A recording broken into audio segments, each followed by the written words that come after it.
see any floodlights. All the lights are in under the roof, and yeah, that's true. It's just when you were a kid growing up, just those sort of things. It just brings back those memories, doesn't it? And then also, you mentioned about doing the darts and the access you've got to the players, and I've obviously listened to a lot of your darts pods, and you saying about Premier League football interviews being quite sterile and quite sort of premeditated, and that it's refreshing to have all of those darts players on there talking, like normal people on a day-to-day basis. I listened to Mervyn King the other day, and they just all come across as really, really top people, don't they? And also, just one question I was going to ask, netball. Are there many men that play netball? Is it a men's game at the moment? Because there's a men's team that actually are kind of called the Knights, who are getting more and more prominence. So a lot of the Super League teams have played against them. They use it as a really good barometer for where they are, because clearly, and sort of any of the sort of players and coaches will tell you this, there's a very different style of play to men's netball. It's not particularly popular. It's something we're sort of working on as a bit of a feature at some point in the coming sort of weeks and months when we think it's going to be relevant. But it's a lot more aerial. It's a lot more physical. Clearly, right. Still the same. But sort of talking to Tamsin Greenway, Mickey Austin, and the coaches involved, they see it as a really good barometer for how they can assess where they are in terms of fitness. And look, I wouldn't be surprised maybe at something like Fast Five, which is a bit of an exhibition event where teams of 5, you get 5 points scoring outside a zone, 3 points in another zone. I wouldn't be surprised if we maybe saw the men's Knights team in that 1 year, and I think it would make for a pretty interesting watch more than anything. But my predecessor in the job loved netball, and she wrote about it and helped us sort of start covering it. So I sort of had to throw myself into it because I didn't want us to lose any momentum, and I didn't want to be seen as someone who just came in and started writing about tennis and darts and NFL and things like that. So I found myself like quite a big fan of it, and quite interested in it, and how the sport itself at a very base level is trying to grow and eventually wants to get to a level where it's professional. So it's something I'm fascinated to see how it pans out. Yeah, excellent. Sounds absolutely fantastic to wake up in the morning and just watch sports. I mean, it sounds fantastic. Day off today, as I mentioned earlier, and I ended up watching the cricket and the Australian Open this morning, and I'm like, what am I doing? Busman's holiday. Yeah, that's it.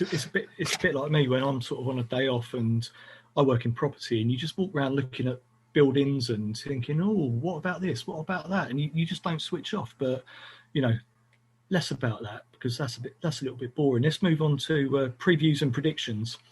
We've got two games coming up this week based upon against teams that have meat-based product names. Wazza's waving at me. Do you want to mention an age-old adage? No, obviously I know I'm conscious of time, but just quickly before we start talking about all of that, just wanted to mention the talk today about the Carabao Cup final and the FA Cup final apparently being talked about as test events for fans to return. All right. Which I think is great. Like, and I saw it on a post, and I jumped on the post, and I was about to comment, and someone else had already commented that happy because, according to all the feedback, no fucker wants to go to see Spurs in the Carabao Cup because it's rubbish and all that sort of bollocks. So I'm going to be going to get a ticket, and it'll just be me and this other guy that commented on their post, and we'll just be the two of us in the stand, apparently. But anyway, yeah. So, I mean, they said that today, apparently. That you should get breaking news. Like that was really good. That was really relevant as well. To be fair, it was. Yeah. Yeah. I haven't heard that. That's great. So often. Well, that's you're great. not so how would you? Yeah.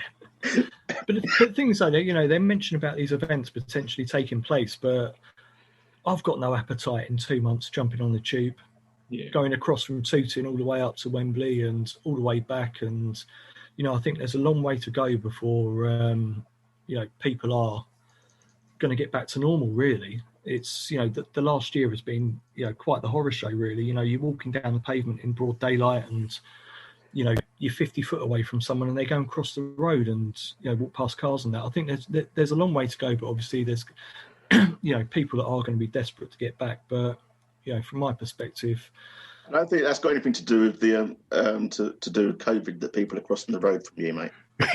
It's to do with your you and your dangerous dog. Oh, he's absolutely savage. He must be about 4.5 kilos now. He's mean. I thought you were going to say he's about 4.5 inches tall. Well, you say it's a dog. I'm still convinced it's a guinea pig, Jamie. But yeah, it could well be a guinea pig. But Paul may have seen the picture like put up today on Twitter. But I was just going to say as well, while we were talking about how Spurs have become a bit dodgy and this and that, I saw a tweet about 45 minutes ago that said we've become shit ever since Cinch were announced as our sleeve sponsors. Had we not done that? And it said #Ryan Clark out. You see, he's the Cinch guy, isn't he? Yeah. That's you though. That's you. you are Ryan Clark. Yeah, that is my nickname on our Paxton Twitter. You're obviously slightly more camp than him, though. Yeah, of course I am. Yeah. Oh, anyway, I won't say any more. Moving on. Anyway, previews and predictions. We've got 2 games this week against meat-based products. We've got Wolfsburger away in the Europa League on Thursday. Score predictions against the team that bang out RZ pellets on a day-to-day basis. Andy, considering you're the expert on the pellets. Yeah, I've done a lot of research into them. We can tell. Yeah. I'm going to go for a 3-0 win. Oh, that'd lift the spirits, wouldn't it? We could do that. that. Yeah. I think we'll go strong. In this. Yeah, got nothing to lose, have we? As they're known as the pellets, as they're known as the pellets, it's true. When you play football in an AstroTurf pitch, yeah, and you empty your boots up and loads of pellets fall out. That's right. Fall out. Yeah. Is that going to happen on Thursday? But anyway, Paul, what's your score prediction? Yeah, I think we'll get the job done. I think we'll go strong. I think Mourinho knows he's got to deliver in the cups because the league is going to be a complete lottery, I think. Yeah. And I think it'll be fairly well organised, job done, 2-0. Excellent. Wazza, I can see you there primed with your pen. Give us your words of adage. I was gonna say 3. I was gonna go 3-0 as well, but and then Andy did. But I mean, interestingly, this game has in the last week has been announced as being moved, isn't it? So it's not being played in Austria. It's being is it being played in Hungary now somewhere? It's being played somewhere. That's right. Yeah. So So I don't know if that's going to. Excuse me. I don't know if that's going to have any impact.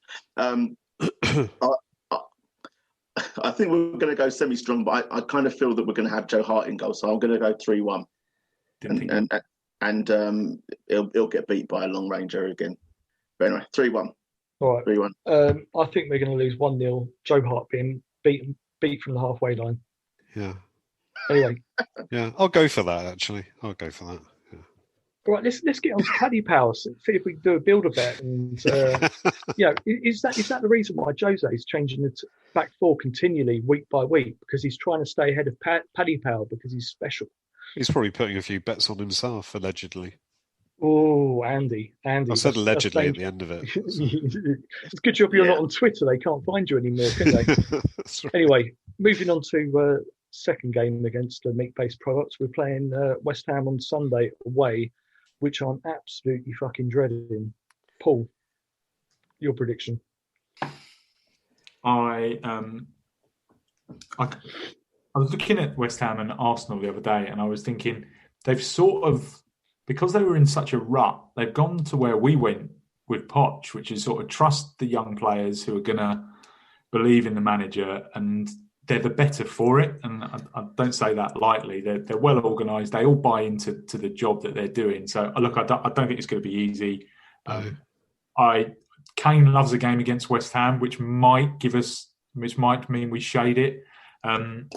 Because I'm usually relentlessly positive, I'll take a very, very narrow 2-1 win, but I'm not convinced because I just think they're playing with all the coherency that we're not at the moment.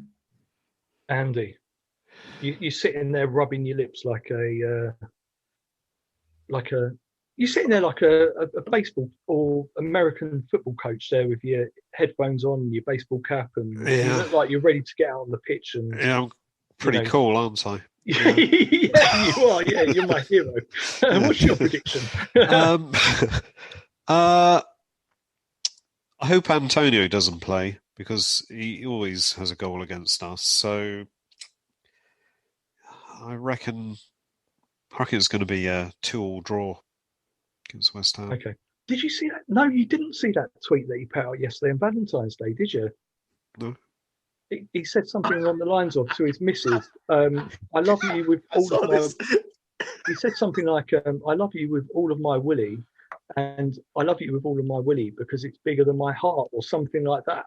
Yeah, I said I would say heart, but my willy's bigger. He's a weird guy. It's absolutely weird.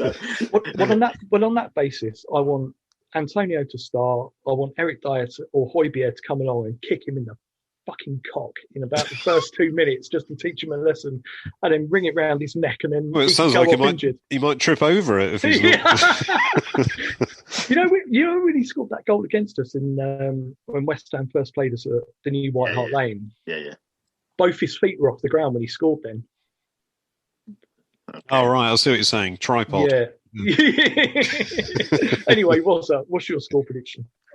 Well, I'm a bit like Andy. I mean, they are playing really well actually, and I don't know if he's going to be back for that game on Sunday, but like Lingard's come in.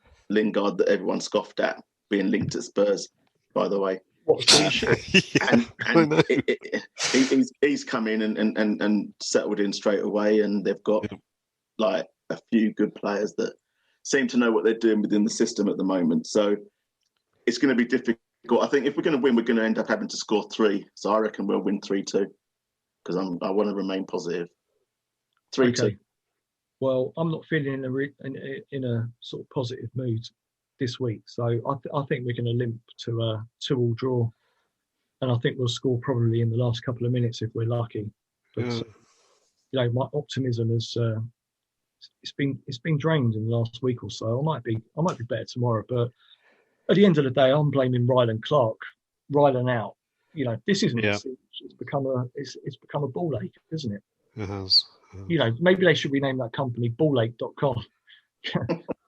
we sell your car. It's a ballache.com. Anyway, what can you do? I think that brings us to the end of the Farside Spurs podcast. Quick shout out to a couple of local businesses that we are linked up with. First shout out goes to Redemption Brewing, who were the first brewery back in Tottenham in 2010, and they are the best brewery, not just in Tottenham, but probably in London. And Sam and Andy do a cracking job down at Redemption, and we urge you all to go out and support them and buy as many beers as you can from their website, because they've got an absolutely fantastic product. And also big shout out to We Are Tottenham Pie and Mash, who are the forthcoming pie and mash shop opening up dead opposite the West Stand on the high road. And I'm looking forward to my free pie and mash that I got, Paul, from hitting up 180 on Christmas Day, which was a Christmas miracle. Andy's sighing again, but it was a miracle. G said, if I said to him, if I hit a 180, what do I get? He goes, you get a free pie and mash. Christmas Day, I'd had about 15 pints, and suddenly the magic just happened, and I was prime Andy Fordham. Absolutely smashed it. But anyway, that wraps up this week's the Farside Spurs pubcast. Thanks to Andy for his optimism as usual. Thanks to Woz for laughing at me as always and making me look like a bit of a twat. And many thanks to Paul Prenderville for his expertise, and thanks for coming on. Cheers. Thanks for having me. Yeah, very Thanks, Paul. enjoyable. Thanks a lot. Thanks, We've been Paul.